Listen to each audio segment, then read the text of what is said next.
tema, turning passion to mission. So, kita lang tanong, familiar man kang Billy Graham, di ba? Basta mga Baptist, familiar kita kang Billy Graham. So, kabalo ba mo nga si Billy Graham, naa siya'y kanang pangandoy. Before siya nahimong preacher, nahimo siyang pastor, naa siya'y pangandoy. Kaya mahimo siyang kanang baseball player. O niya, gusto niya, handom niya ba nga makadulak siya professionally sa kanang baseball nga sports. O ginayahang bata pa siya, muna na iyahang ginadulak ng sports. Pero usap ka gabi no na ay ginatawag nila nga bulaton kanang revival night. So kadtong nga time, na-capture ang iyang kasing-kasing o niya ang iyang passion for baseball was replaced by a burning passion for souls. Nga nahimo na niya nga passion ang pagkapig o pagdala sa mga kalagya sa Ginoo. Muna na iyang nahimo nga passion. Instead of playing baseball sa stadium, ang nahimo niya is preaching sa kanang mga stadium nga nag-lead sa daghan, libuhan or milyon ng mga tao diha sa Ginoo. So muna ang iyang nabilin nga legasiya sa iyang ni respond siya sa tawag sa Ginoo sa iyang ang iyang passion, iyang iusab into mission. And usahay, kita man puno na ang mga kaugalingon sa tagsa ka mga passion. Tama ba? No natin mga passion, siguro hobby ba na nimo or panginabuhin na nimo. Pero sometimes, especially sa mga leaders karon, ang ato ang passion is kanang nahimo siyang misdirected. No, wala siya na cluster diya sa kabubuton sa Ginoo. Or usahay nahimo tang busy sa ministry, but ang ato ang pagministeryo wala na align sa mission sa Ginoo. Unsa iyang passion sa Ginoo? Tinuod na or dili?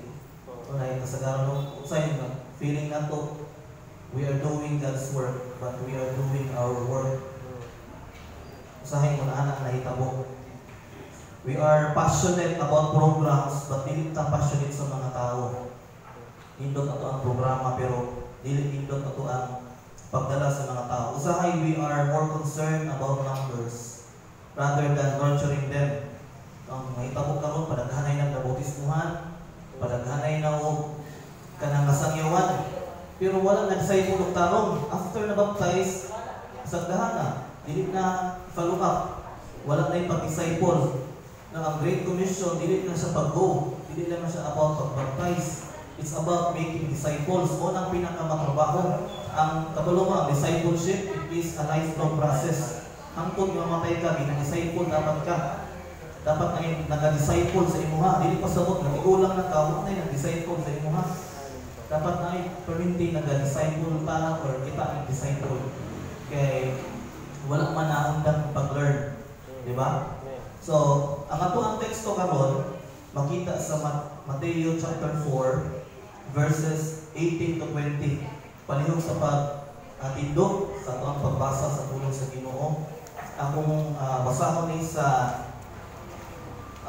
Bisaya na translation. Mateo chapter 4 verses 18 hangtod sa 20. Verse 18, samtang naglakaw si Jesus daplin sa lanaw sa Galilea, nakita niya ang duha ka magsuhong mananagat nga namukot. Si Simon, nga ginanag Pedro, ug si Andres. Verse 19, si Jesus mingon kanila, kuyog kamo manako ug tudlungan ko kamo sa pagpanagat og mga tawo. Verse 20, diha-diha ibiyaan nila ang ilang mga bukot o ikuyog kanila. Magangkot ka, Father, salamat sa imong ihatag na mensahe ka na karon. Tudloy ni Ginoo nga amo kini masabtan, lubos tanan among makinabuhi ni Ginoo. Lord, allow us Ginoo nga kani nga mensahe mo ay maghatag ka ng kadasig, maghatag og pag-correct, maghatag og pag-review sa amoa is na yung nabuhat or sa among kasing-kasing na wala buyon sa inyong bukod. Ay, Father, ikaw may magpanalangin sa matang usa, pinagi sa imong pulong ang mga pamalandungan karon. In Jesus' name we pray. Amen. palihog sa paglingkod ug balik. So sa ato ang gibasa kay nga teksto mo sa Matthew chapter 4. Ato diri nga masabtan nga gusto sa Ginoo nga ato ang passion will turn into mission. Kay ang passion ng God nga mabutang diha sa kambuton o plano sa Ginoo will find its true purpose. So, ang pangutana karon, unsaon man nakita mga leaders, unsaon man nato pag-turn sa ato ang passion into mission. No, mo na question karon. Kita nga mga leaders, especially sa ato, unsaon nato pag-turn sa ato ang passion into mission. Una is to recognize the caller. Ang nagtawag, recognize nato ang nagtawag. No, sa verse 18, iningon diri, samtang nga naglakaw si Jesus daplit sa lanaw sa Galilea, na siya nakita ang duha nga magsuon. Unya, kanis na nga mga magsuon, mga mananaga, namupot. No, si Simon, naging ang Pedro, ug si Andres. So before si Peter o si Andrew nakakita ang Jesus, si Simon na nakakita. Si Jesus bago na nakakita sa ilaha. Kaniya pangitabo nag-emphasize sa kanang ginatawag na divine initiative. Nga ang pagtawag sa Ginoo sa mga tao, wala siya nagsugod sa desire sa tao, kundi nagsugod siya sa Christ, sa iyang sovereign choice. Nga siya ang nagpili sa tuwa. Dili kita mo'y nagpili sa kagalingon nga, I will choose to follow you, Lord. Siya first yun ang nakakita sa tuwa o nipili. No, kailangan nato na ma-recognize. Unya, sa pagkakita ni Jesus sa ilaha, di ba, i-describe pa yun sa sila ng mga tao, mga mananaga, nga namukot. No, kung atong tanawon, ang ilahang qualifications ba, dili din sila makapasarunta sa standard sa Ginoo. Pero Jesus saw beyond sa ilahang occupation o sa ilahang imperfections. Kita ka, napagputay mga imperfections. No, naagin, no? Samot na, natay daghang mga imperfections. Pero, nakapamalan ng bata nga, nganong kita may ipili sa Ginoo? Anong kita may gibutang as leaders sa itong mga churches? Di ba? Tungod kay, nga naman, nakita mo ng Ginoo sa imong potential. Na siya nakita ba nga, pwede ka niya gamiton, ikaw ang ordinaryo nga tao, pwede ka niya gamiton to do extraordinary things. No, kailangan nato nga masabtan. So, kaning kamatuuran, muna ay dapat makapahangkol sa kanang mga pastors o leaders. Nga wala ka naka-anhisa or nabutang aning ministry because of our capability. Are we capable? Siguro, pero are we capable enough? No, really, no. No, naata diri sa ministry because of Christ's gracious call. Kung siya rin yun sa Ginoo, itawag pa niya. So, wala itong duman dapat mga leaders at pastors. Dili kita nagputang sa itong gawalin mo dili. Kundi you are handpicked by God. Out of all, kita niya ipili. Murag ka ng cutter bitaw sa diamond o ka ng magminaw mga diamond. Kung kita mga ordinaryo nga tao, kita makakita sa value sa bato. Pero kada sila, grabe na sila makakita sa value. Pag makakita na sila na abit kanina ay mga diamond rin. In the same way, si Christ nakakita ko dyan sa atong value. Yeah, even if we are unrefined, even if we are imperfect, nakita niya ang ato ang potential. Yeah, we can be used sa iyang ministry. Sa kung sa payato ang occupation or kapabilidad. No, as leaders, hindi na ito dapat kalimtan kinsa ang nagtawag sa tuwa. No, sa itong pangalagad. Balik yun ta. Sabihan nga mga una-una ta mga kakapoy, kaugnaw sa pangalagad, kanang kaluya, mga discouragement. Ato hinong naman balik isa may nagtawag sa tuwa. Dili man ako'y nagbuot nga na ako diri. Ipili ko sa Ginoo. No, ang atong ministry, dili siya career. But it is a calling. Ato nang dapat niya masabtan. Ang atong motivation sa pagpangalagad should flow from the one na nakakita sa tuwa samtang murag sa mga disciples daw task sa ilang emptiness. They are very busy, but they are fruitless. Busy sila sa ilang passion, but they are fruitless. Meaning, kanang dili siya fruitless niyo, walay kanang abot. Ako pasabot kanang spiritual nga fruit na wala sila mga anak. Wala nagamit kung tarong ang ilang passion. Ikaduha, how can we as leaders turn our passion into mission? It is to respond in faith. In verse 19, tingnan si Christ, come, follow me.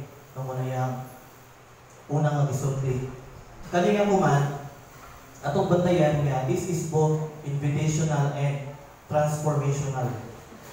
So ito, invitational and transformational. Anong invitational man siya? Si Jesus Christ, wala siya nag-invite sa tuwa or sa mga kang Peter o kang Andrew para lang mag-observe sa iya. But gi-invite ni Jesus Christ silang duha to follow Him in full surrender. No? Keyword na ito diha, full surrender.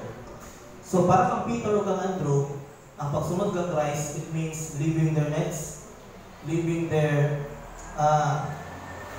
ilang trabaho, leaving their family. Muna ang cost sa pag-follow kang Christ, leaving their comfort, their security. Ang pagsunod kang Kristo, dili siya ka ng part-time pursuit. Ako na ito, dili siya part-time nga. Malago ko sa Ginoo, mag-pastor siguro. Ang goal na ako kay mga 20 years ko mag-pastor. Nagutang taga ng timeline ba?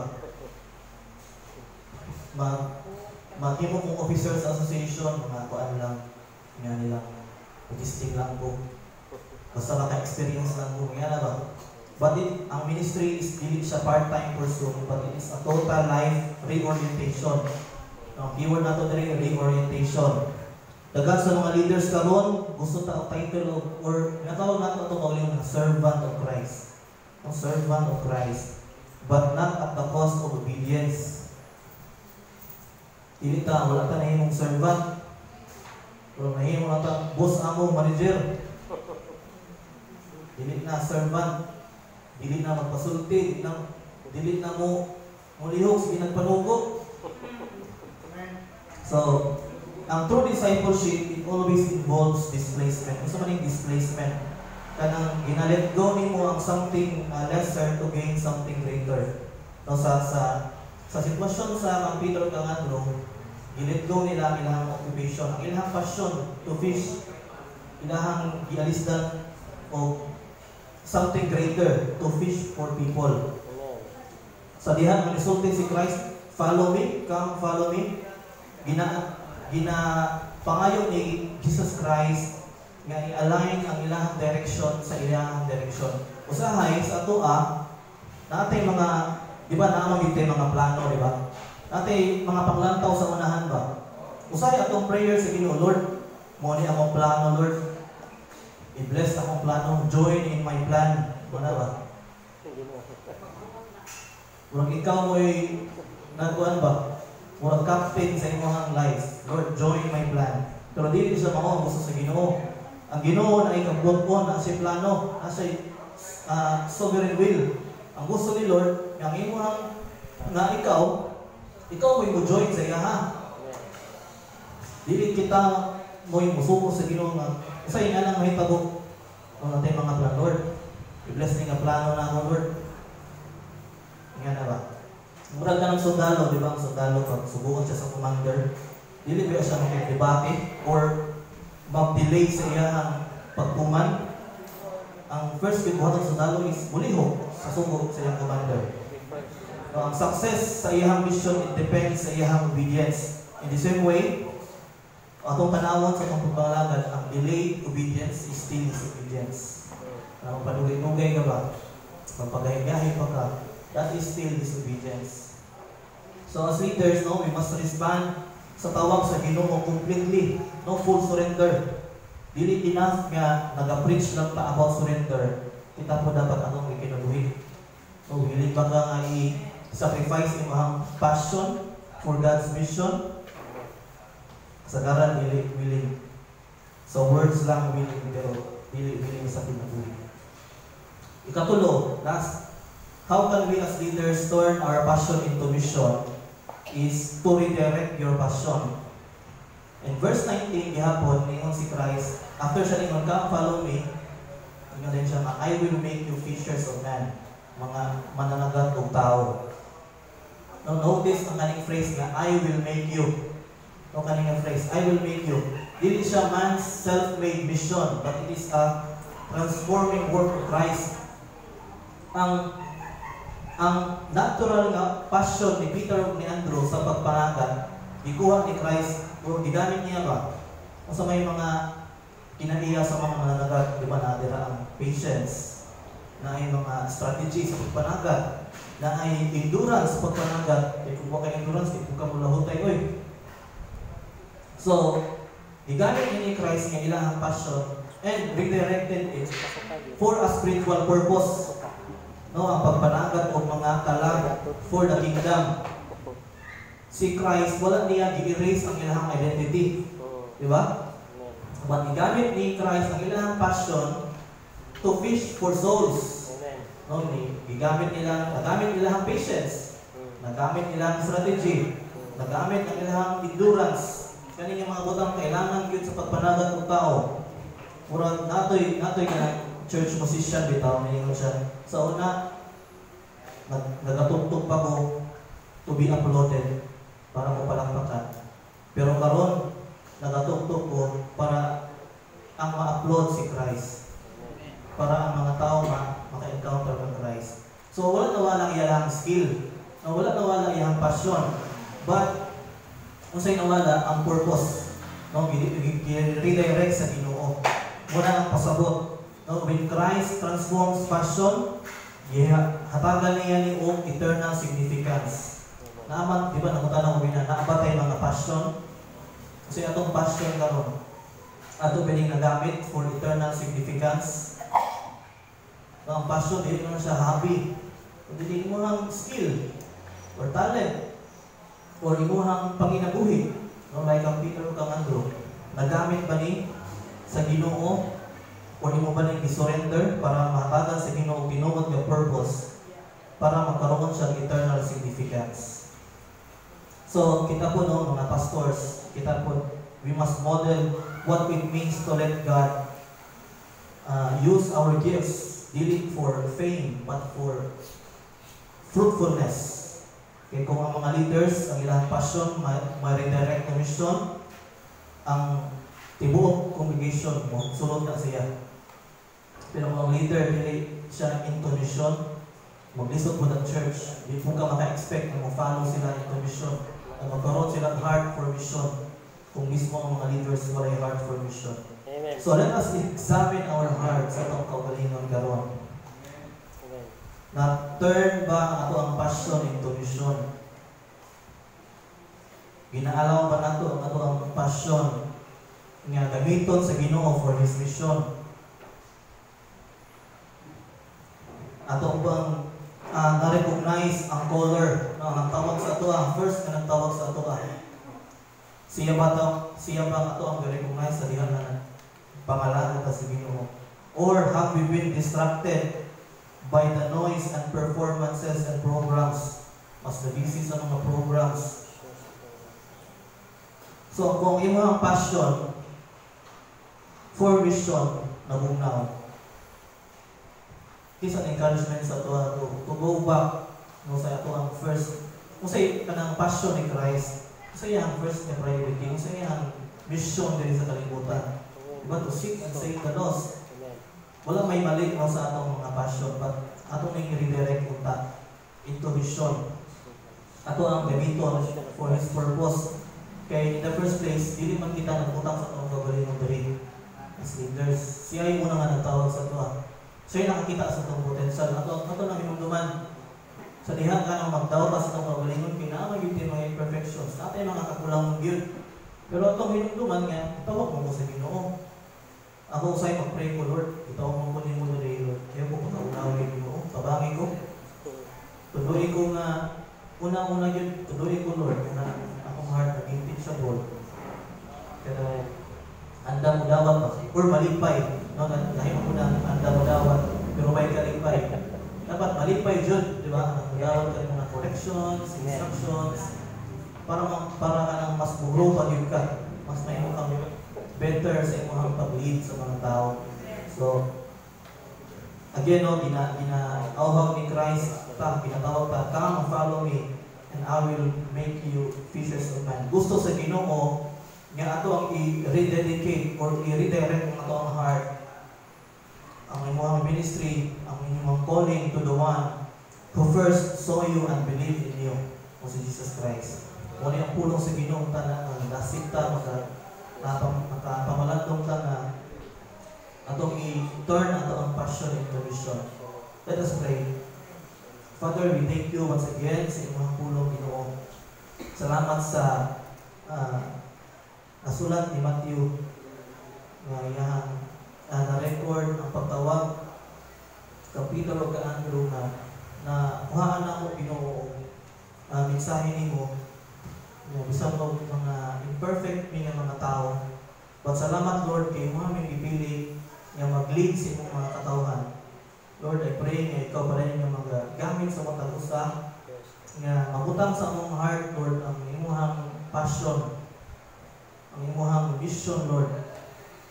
Kung na may mga higayon, Ginoo, nga wala magamit among passion sa imong mission, tuloy ini, Ginoo. Pahinumdon ni Lord, nga mo ini magamit, ma-redirect amo ang passion into vision. Kaya mo man imuhang gusto to seek and save the lost. And Father God, parehin ko nga nag-pray sa mga leaders na nakakaroon, sa tibok leaders, mga pastors sa Basbisi, ikaw parehin nga mag-bless. Nga, may mo piniming nga magmabungahon. Mabisi mi, nga na-ay fruit. Dili mi mabisi, nga wala fruit. I pray, Lord, nga parehin ko nga mag-bless sa among mga pamilya, sa congregation, nga na kahiusa sa turn sa among passion and tradition. Kasi pinaagi ni Ginoo, ikaw may malipay, ikaw may pasilungan, Lord. Among i-desire ko una nga ikaw may malipay sa mga binabuhi. By turning our passion into mission. Always we pray in the mighty name of Jesus Christ, our Lord and Savior. Amen. Amen. Once again, ang pangalan, Ginoo.